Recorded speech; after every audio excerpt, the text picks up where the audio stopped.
लेकर आए हैं। ये हरियाणा का एक जगह का नाम है पंचकुला। पंचकुला से कहानी संबंधित है।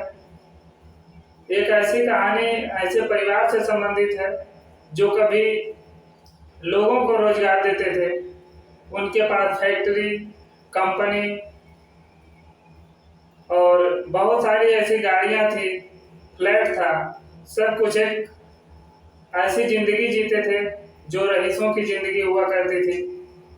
बट बैंकों का कर्ज ऐसा उन्हें डुबा दिया, दिन प्रतिदिन ऐसा कमजोर कर दिया कि वह अपने परिवार में जितने भी सदस्य थे, लगभग 7 सदस्य बताया गया है, सातों के सातों सदस्य एक दिन ही एक कार में सातों सदस्य जहर खा करके अपने आप को आत्महत्या कर दिया।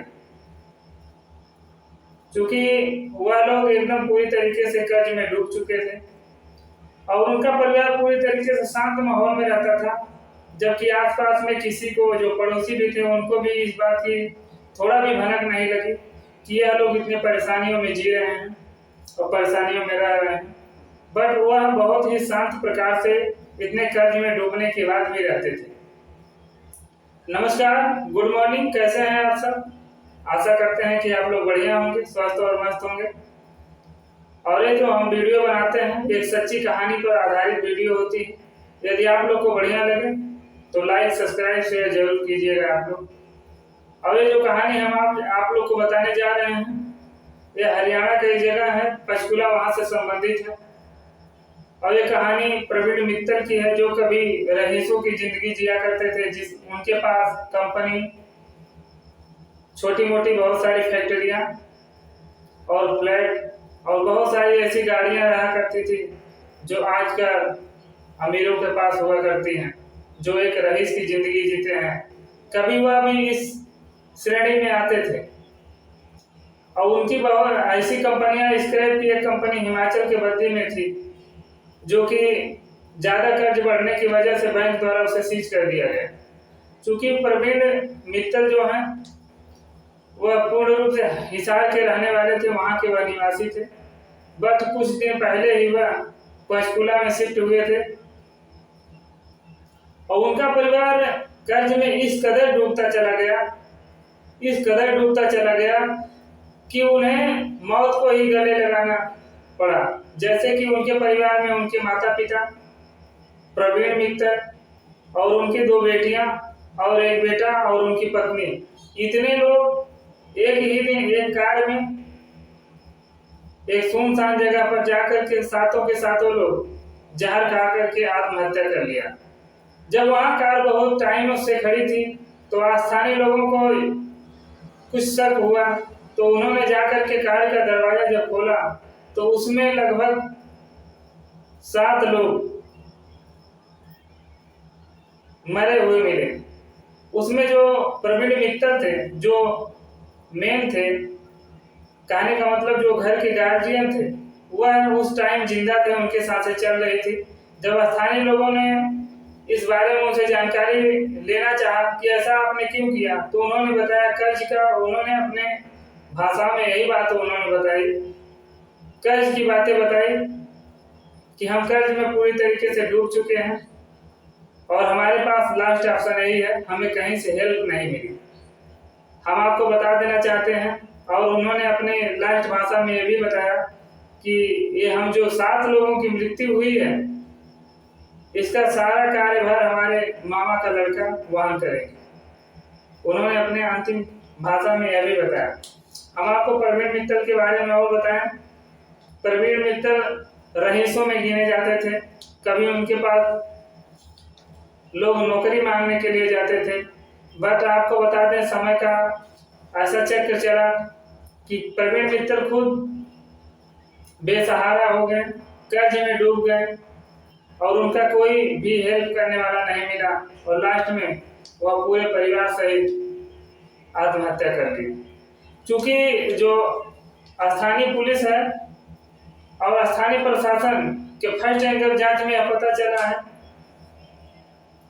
कि यह जो है आत्महत्या नहीं, हत्या है, जहां तक जानकारी मिली है। बट अब जो वहाँ सुसाइड नोट मिला है उससे मालूम पड़ रहा है कि आत्महत्या किया गया है। वह लोग कर्ज में इतना ज़्यादा डूब गए थे और पूर्ण रूप से टार्चर होते थे, इसलिए उन्होंने ऐसा कदम उठाया। हम आपको बता दें कि हिसार में वह निवासी थे, जबकि वह पूर्ण रूप से इस टाइम जो है पंचकुला में आकर किराए के मकान में रहने लगे थे। धीरे धीरे उनका कारोबार जो है कर्ज में इस कदर डूब गया, इतना ज्यादा डूब गया, लगभग उनके ऊपर 20 करोड़ रुपए का कर्ज था। जो कभी लोगों को रोजगार देते थे वह इतने कर्ज में डूब जाएंगे उनको खुद नहीं पता था। बट जैसे उनका कर्ज बढ़ा, उनकी जो छोटी मोटी फैक्ट्रियां थी, कंपनी थी, उसे बैंकों द्वारा सीज कर दिया गया, जिससे कि उनके ऊपर और तंगी बढ़ती गई और तंगी इतना बढ़ गया कि उन्हें आत्महत्या करना पड़ गया। और यहाँ स्थानीय लोगों ने यह भी बताया कि जिसे भी वहाँ की जानकारी थी, उन्होंने बताया कि यह आत्महत्या करने से पूर्व ये लोग किसी धार्मिक स्थल पर भी गए थे। धार्मिक स्थल से होने के बाद इन्होंने ऐसा कदम उठाया। चूंकि जब उनसे पूछ लिया गया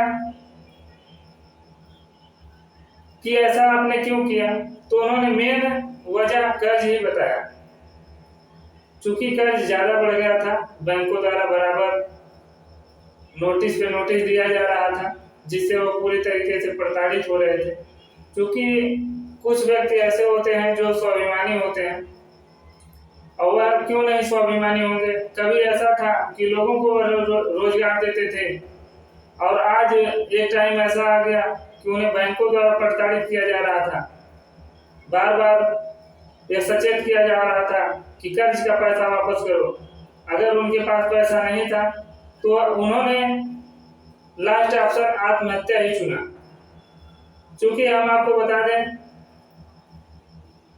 कि अगर आप बैंकों से कर्ज ले रहे हैं या किसी भी व्यक्ति से ऐसी जगह से कर्ज ले रहे हैं जहाँ पे कुछ परसेंटेज पे भी लोग आजकल कर्ज देते हैं, उनसे सचेत रहिए, सावधान रहिए।